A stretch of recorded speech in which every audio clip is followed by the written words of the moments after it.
Saudações, Dux e Duquesas Tricolores. Aqui que eu falei do que tricolor. Para mais uma análise do GE. Falando sobre o jogo ainda do Argentino Júnior. Então, sente no sofá ou na poltrona, deite na cama, relaxe, me escute e entre no meu divã.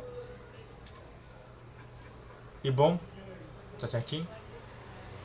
Análise.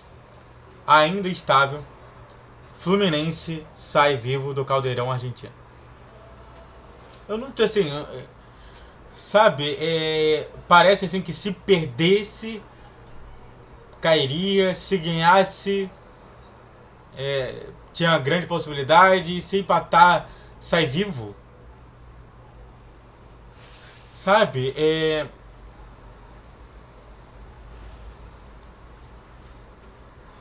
eu achei esse início muito ruim, tá?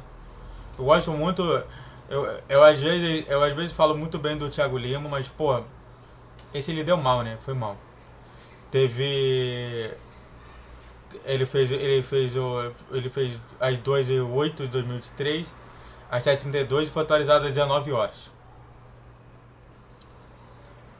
Eu não gostei muito desse texto, não. Pra mim é muito pessimista isso. Não participa da realidade.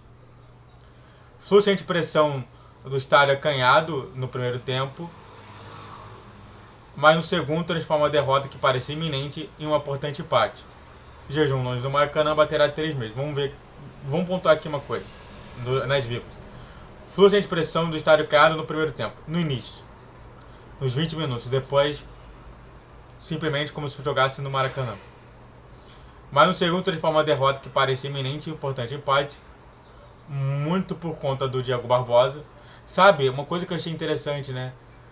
Quando foi o John Arias, ele destacou John Arias. Mas quando foi o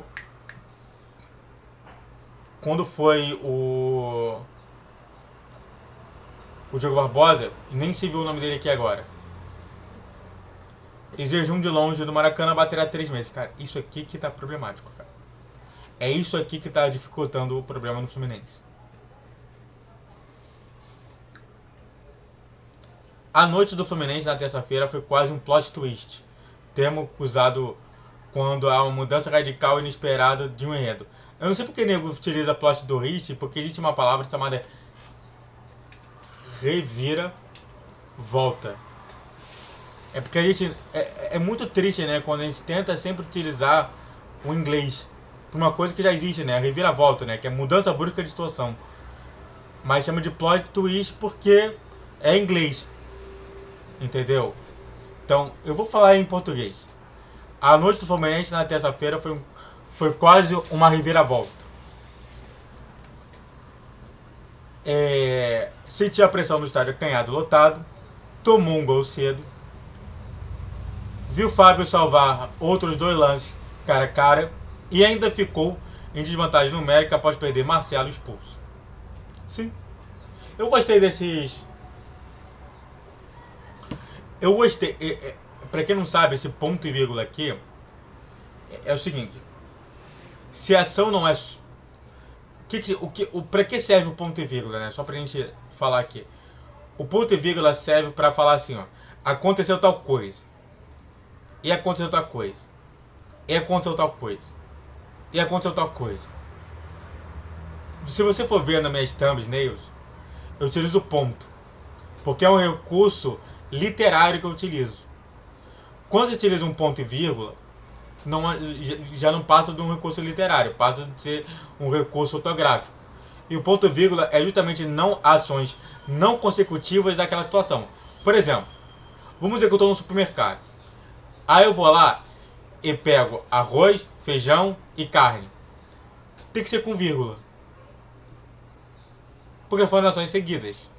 Agora, quando é uma ação que não é consecutiva, não é aconteceu tal ação e aconteceu tal ação, mas não foram consecutivas, é ponto e vírgula. Eu gostei, tá? Parabéns. Sobre essa pontuação. Então, senti a pressão do estádio acanhado lotado. Início do jogo, sim, sentiu. Tomou um gol cedo. tomou um gol cedo do Ávalos, que foi complicado, foi difícil, foi muito. Viu o Fábio salvar outros 2 lances cara a cara, e aí, cara a cara, sim, poderia ter facilmente o Fluminense ter saído 3-0, tomado 3-0. E ainda ficou em desvantagem numérica após perder Marcelo expulso. Tudo ótimo. Mas a derrota tricolor frente ao Argentino Júnior, que parecia iminente, foi cancelada no segundo tempo. O Marcelo foi expulso no primeiro tempo? Deixa eu ver aqui uma coisa.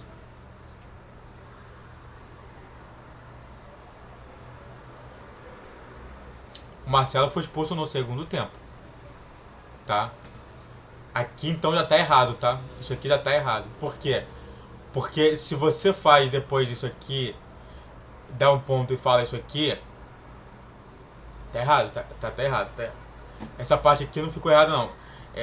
Era ponto e v, aí você colocar e, aí tá lá.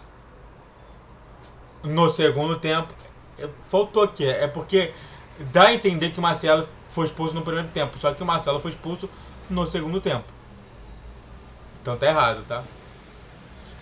Espero que reveja esse texto aqui que tá errado. Mas é importante falar, né, sobre essa mudança de acontecimento. Porque você tá falando agora do segundo tempo.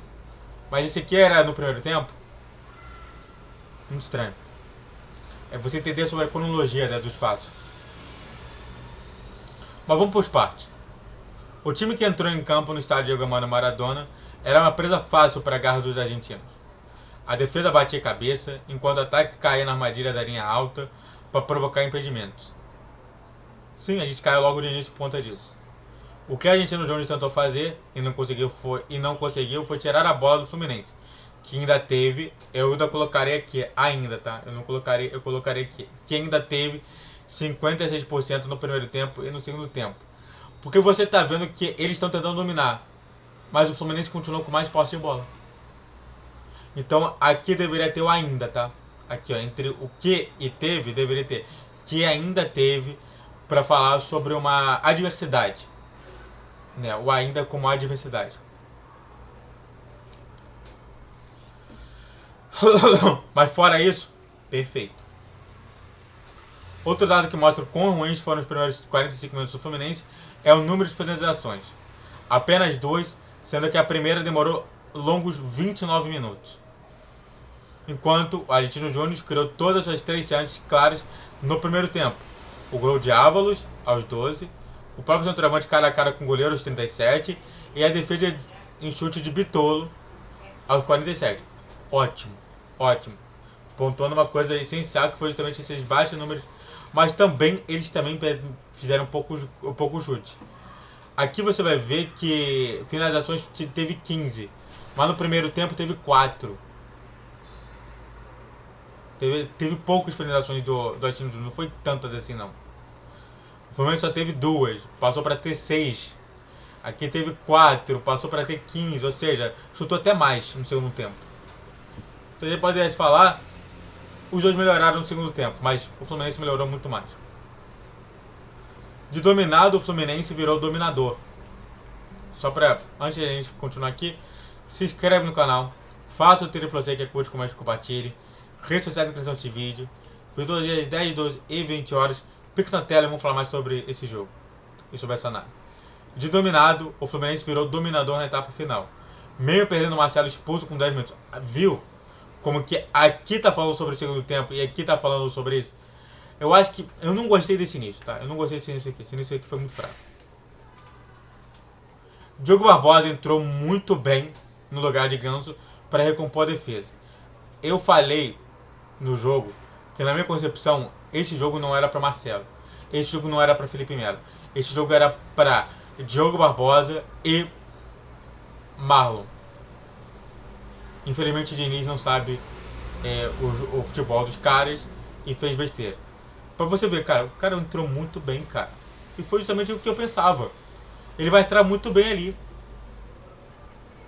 E o time soube se distribuir em campo. Nem parecia estar com a menos. E criou suas melhores chances. André 2 vezes, em chute na trave e no rebote para fora. aos 8 minutos, que não foi... Você lembra que o Marcelo foi expulso aos 10? Nesse caso não foi nem aos 10, foi 18. 18. Não, 18 não.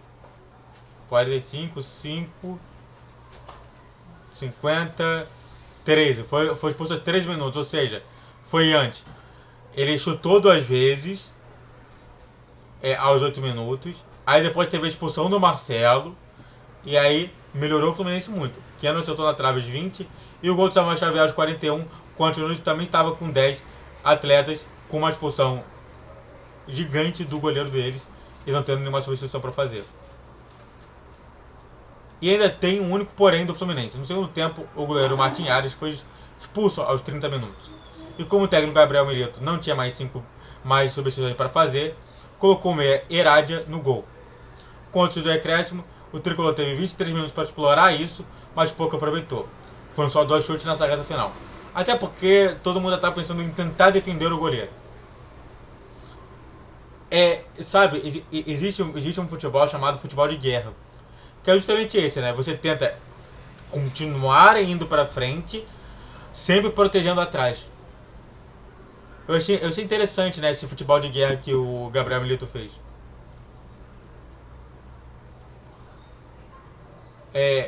A falta cobrada por Fernandes, que não passou na barreira, e o gol de Samuel Xavier na única bola que foi na direção certa. O Fluminense poderia ter arriscado mais finalizações e até virado o jogo. Na minha concepção, poderia. O que seria o comando de jejum de vitórias fora de casa, que vai completar 3 meses no próximo dia 10. O Tricolor só jogará em casa até a data. Mas 1-1 também teve sábado de vitória, pelo que foi a partida na Argentina. E prometi com os comandados Fernando Diniz jogarem para o triunfo simples no Maracanã, nas 19 horas. E eu vou estar lá no setor leste inferior. Antes disso, ele vai jogar contra o Palmeiras e vai voltar no setor Carlos Catira para começar a preparação da rodada. E é isso, né? Eu só achei que tá muito confusa a cronologia, mas dá para entender. Muito obrigado a todos que assistiram, eu fico por aqui. Se inscreve no canal, faça o texto para você que curte, comente, compartilhe. Redes sociais do Questão desse vídeo. Todos às 10, 12 e 20 horas. Pix na tela. Saudações tricolores.